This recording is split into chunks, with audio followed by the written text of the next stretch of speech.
back to Hawkeye's Hot Tips, and yes, my tip is hot.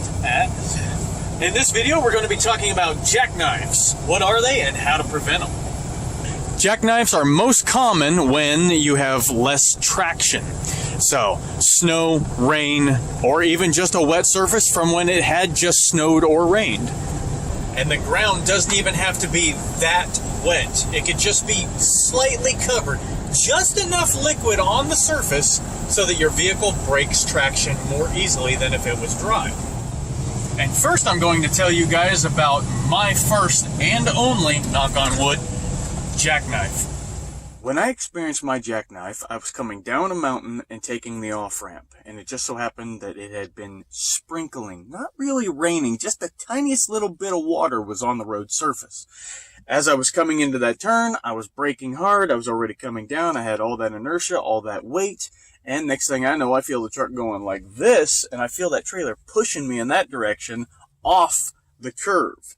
And I'm thinking, oh crap, so being somebody who never took drugs a day in my life, I was able to think and react quickly, took my foot off the brake, and steered in the direction the truck was heading so that I could recorrect, get off the brakes, and continue my way through the curve. What is happening is the inertia of the trailer pushes the truck in the direction that the trailer is traveling. So here's how you prevent a jackknife. The truck's brakes are a lot stronger than the trailer's brakes, which is a problem for a jackknife because you want those trailer brakes to activate to act as an anchor, a dead weight to slow down the truck. But instead, the trailer acts as the driving force of the jackknife. So there's two ways that you can prevent a jackknife. Jackknives are most common. They don't always happen, but they are most common on surfaces when you lose traction. So rain, snow, things like that. But they can happen in other times. So if you are turning, make sure that you only apply the brakes, especially if you're going to be doing it very hard. Only apply the brakes when your truck and trailer are aligned in a straight line.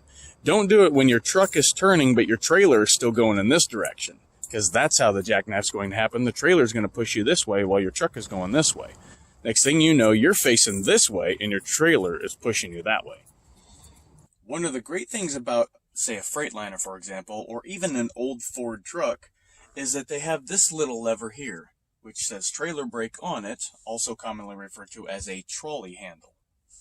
When you're trucking along, you start turning, you start feeling that trailer pushing you in that direction. This is basically a boat anchor. You can pump this or just throw it down, but you don't want to hold it down because then the tires lock up and then the trailer starts to want to slide anyway. But as long as you can make that trailer become a dead weight instead of the driving force that is pushing you in whatever direction it was heading, slow that trailer down, then you can recorrect. So I don't know who designed the semi-trucks and has them set up this particular way, but what is happening is the weight and inertia of the trailer and all of its cargo pushes the truck. The truck has such stronger brakes than the trailer. When the truck stops and the trailer doesn't, that's how you get a jackknife. So you want to slow the trailer down first or slow it down when you're in a straight line. If you can't slow it down when you're in a straight line, make sure you got your hand on that trailer brake. If your truck doesn't have a trailer brake, you're going to have to figure something else out. But in a situation where a jackknife is likely to happen, just make sure you brake in a straight line.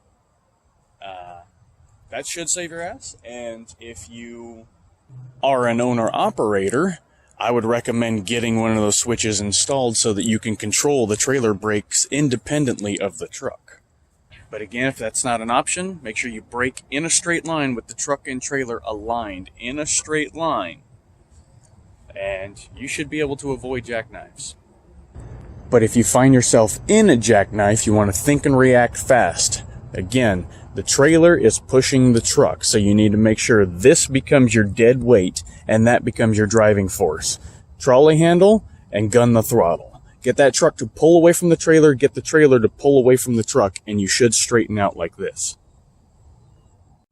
So my recommendation when driving in conditions like this, when it's raining, is to have a hand right over here for that trolley brake.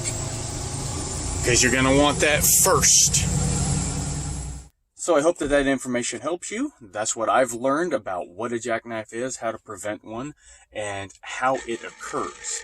It occurs because the truck's brakes are so much stronger than the trailer's, that trailer is just pushing. I don't know why they designed it that way, but you need to always remember that your truck is the stopping force when it shouldn't be. That trailer needs to be slowing you down more, especially in situations where a jackknife is likely to occur. Going down grade, going on turns, you have water and whatever else on the ground that makes you break traction. So what you need to do is restore traction to the truck, but get that trailer to become the dead weight, the boat anchor that slows the truck down, pulls in this direction while your truck is going in this direction. Instead, what's happening is the truck is just along for the ride, and the trailer is the freight train that is deciding where you're going. So you need to control the trailer. Hope that helps.